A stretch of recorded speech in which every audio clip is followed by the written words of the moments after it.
अस्सलाम वालेकुम। इस तरह के सेंटेंसेस हम डेली यूज़ में बोलते हैं ना। अगर तुम काम नहीं करोगे तो इस घर का क्या होगा, अगर तुम पढ़ोगे नहीं तो तुम्हारे रिज़ल्ट का क्या बनेगा। इस तरह के सेंटेंसेस हम डेली यूज़ में बोलते हैं ना।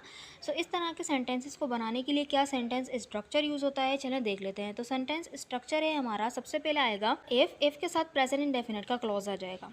ठीक है, ये क्लॉज है हमारा। फिर अगला जो है, फिर आएगा व्हाट विल बिकम ऑफ, उसके बाद जो भी हमारा ऑब्जेक्ट होगा वो आ जाएगा उसके साथ। ठीक है, तुम्हारा क्या बनेगा, what will become of you. हमारा क्या बनेगा, what will become of us. ठीक है, और इस घर का क्या बनेगा, तो what will become of this house. ठीक है, पूरा ऑब्जेक्ट यहाँ पर आता रहेगा। और इफ़ लगा के हमने प्रेजेंट इंडेफिनिट लिखना है, फिर व्हाट विल बिकम ऑफ के बाद ऑब्जेक्ट लिख देना है। ठीक है, चलें इसको सेंटेंस की मदद से ताकि करते हैं ताकि और अच्छी तरह से समझ पाएँ।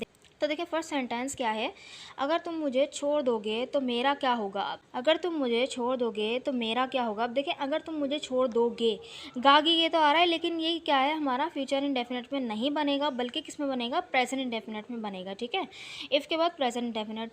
तो यहाँ पे देखें तुम मुझे छोड़ दोगे, तो यहाँ पे सब्जेक्ट कौन है, तुम है, तो यू लीव मी। ठीक है, प्रेजेंट इंडेफिनिट का हमें पता है कि क्या होता है, सब्जेक्ट के बाद वर्ब आता है, उसके बाद ऑब्जेक्ट आता है ना।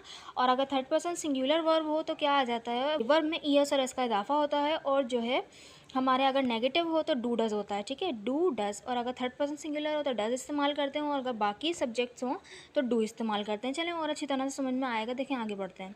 तो देखें सेंटेंस क्या है, इफ़ यू लीव मी। ठीक है, यहाँ पे देखें अगर तुम मुझे छोड़ दोगे तो क्या आएगा, इफ़ यू लीव मी। अगर तुमने मुझे छोड़, अब अगर तुम मुझे छोड़ दोगे, what will become of me, तो मेरा क्या होगा। व्हाट विल बिकम ऑफ आया पूरा, और बस क्या है मेरा क्या होगा, तो मी आ गया यहाँ पे। ठीक है, if you leave me what will become of me, अगर तुम मुझे छोड़ दोगे तो मेरा क्या होगा।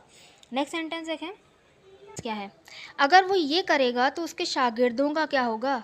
अगर वो ये करेगा तो उसके शागिर्दों का क्या होगा। क्या सेंटेंस बनेगा, if he does this, if he does this, अगर वो ये करेगा तो what will become of his students, तो उसके स्टूडेंट्स का क्या होगा। If he does this what will become of his students. ठीक है, नेक्स्ट सेंटेंस देखें, अगर तुम काम नहीं करोगे तो इस घर का क्या होगा। अगर तुम काम नहीं करोगे तो इस घर का क्या होगा। तो अब देखें यहाँ पे क्या है, नेगेटिव सेंटेंस है, तो क्या बनेगा, क्योंकि नेगेटिव सेंटेंस में क्या होता है, डू डस का इस्तेमाल होता है ना।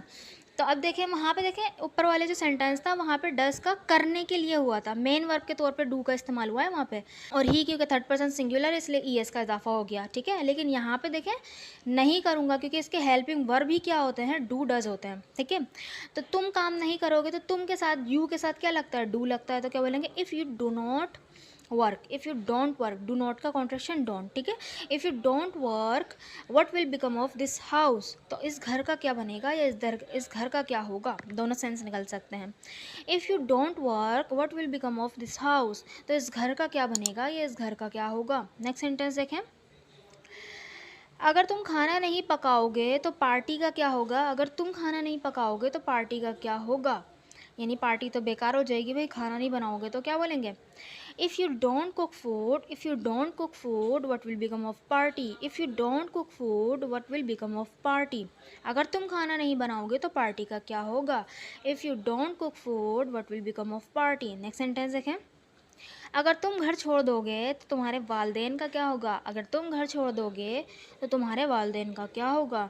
If you leave the house what will become of your parents, if you leave the house what will become of your parents. ठीक है, नेक्स्ट सेंटेंस देखें, अगर तुम पढ़ोगे नहीं तो तुम्हारे रिजल्ट का क्या बनेगा। अगर तुम पढ़ोगे नहीं तो तुम्हारे रिजल्ट का क्या बनेगा।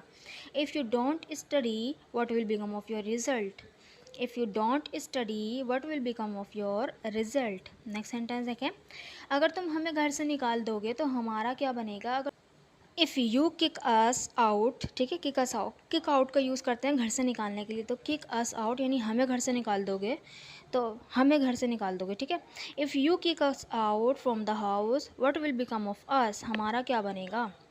सो आई होप आपको ये समझ में आया होगा, एक ब्यूटीफुल सा स्ट्रक्चर था और बहुत आसान भी था। I hope you will use this structure in your daily conversation. So this sentence is for you.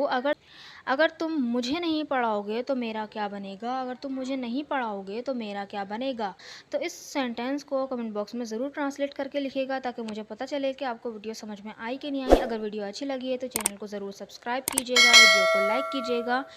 और डिस्क्रिप्शन में मैंने फेसबुक ग्रुप का लिंक दिया हुआ है, जो कि मैंने अभी 2-3 दिन पहले ही बनाया है। आप वहाँ पे जाके उसको ज्वाइन कर सकते हैं।